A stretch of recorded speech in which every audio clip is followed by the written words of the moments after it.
So the first colour I'm going to put on is this purple one, Abyss one. It's a matte colour. I haven't actually got any base coat on because I've been a little bit lazy.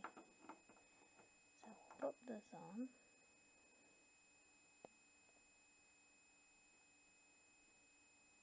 And it dries nice and matte, and it dries pretty quick. I quite like the quick dry stuff because I can't really sit still. One of those super fidgety, always on the go people.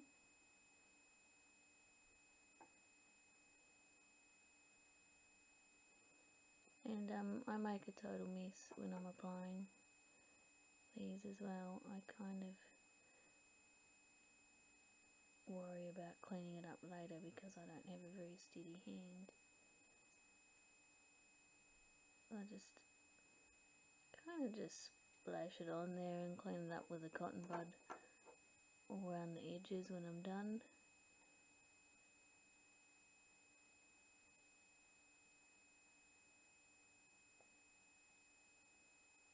Super messy.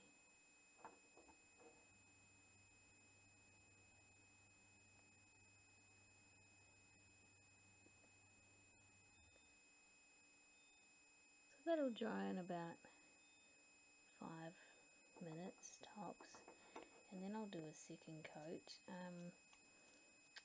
I'll do the other hand and do a second coat on both, and then we'll come back and we'll do the next step. Alright, so now we're back. 2 coats of the purple done. Now, believe it or not, the next step is actually going to be the top coat. You might think that's a bit odd, but trust me, if you're using the nail polish that I'm going to be using for the glitter, you'll want to do the top coat and then the glitter. The glitter coat just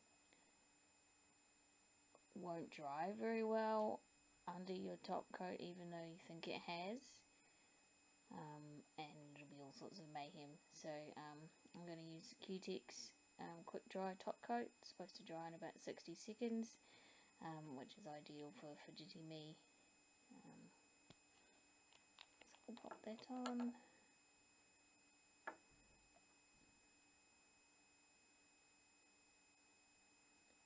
And that puts a gloss over your matte polish that you had before. But I find the matte polishes seem to stick to my nails better without, especially if I'm a bit lazy to do an undercoat. Maybe that's not completely dry because the polish is coming off a little bit on my nail.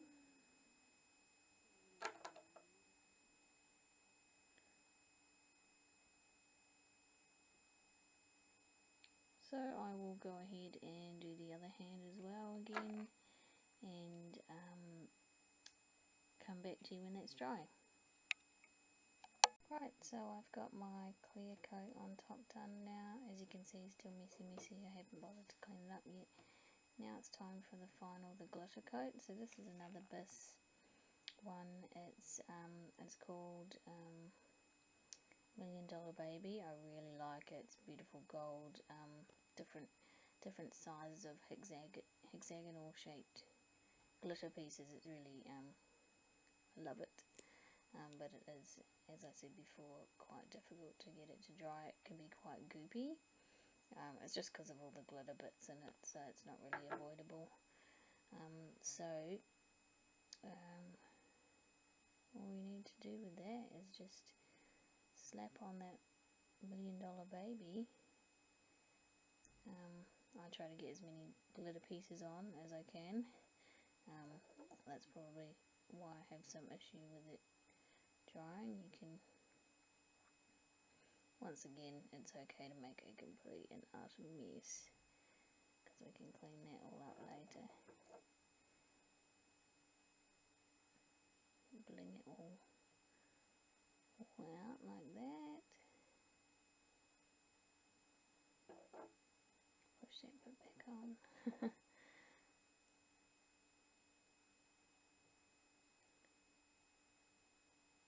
And after this is the hard part, because this stuff does take a while to dry. You might find one that doesn't take as long as mine does, and you have to sit nice and still to not mess it all up. So I'll go ahead and do the other hand, and then I'll show you the results. So that's all done now. Both hands, haven't cleaned them up yet. So that's what I'll do after this, and before I go out anywhere. They're just still drying off. Very nice, very glittery, very basic. Just the 3 polishes, the quick dry for 2 of them, and the half an hour of hell dry for the other one. But nice and quick and easy, and I always get heaps of compliments when I have my nails like this. People ask me, who did your nails, and seem very surprised when it was me. I think it's the sparkly bits. They look enough like gems that people think it's a professional job, but really easy. And what I'll do is, in a couple of days time, when I've chipped these to pieces, because I'm always doing crafty things, I'll come back and I will show you what I do to make it last a bit longer once it's chipped. So see you then. Okay, so we're back, and it's about 4 days later.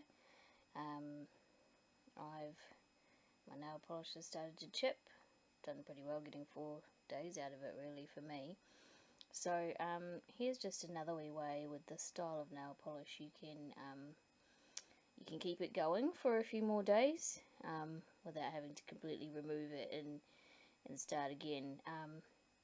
So instead of the purple that I had before, I've got this blue, and on all the chipped bits, just gonna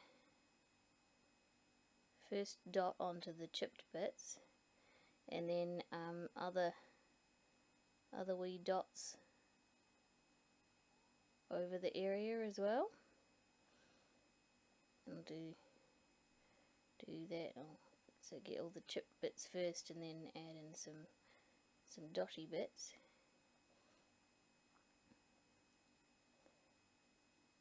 You got to be careful not to put too much on your brush, because otherwise you'll just end up with a big massive blob.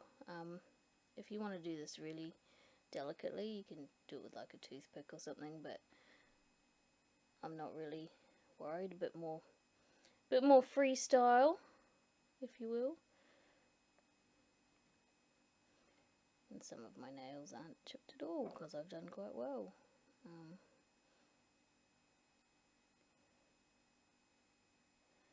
So that gives it a bit of a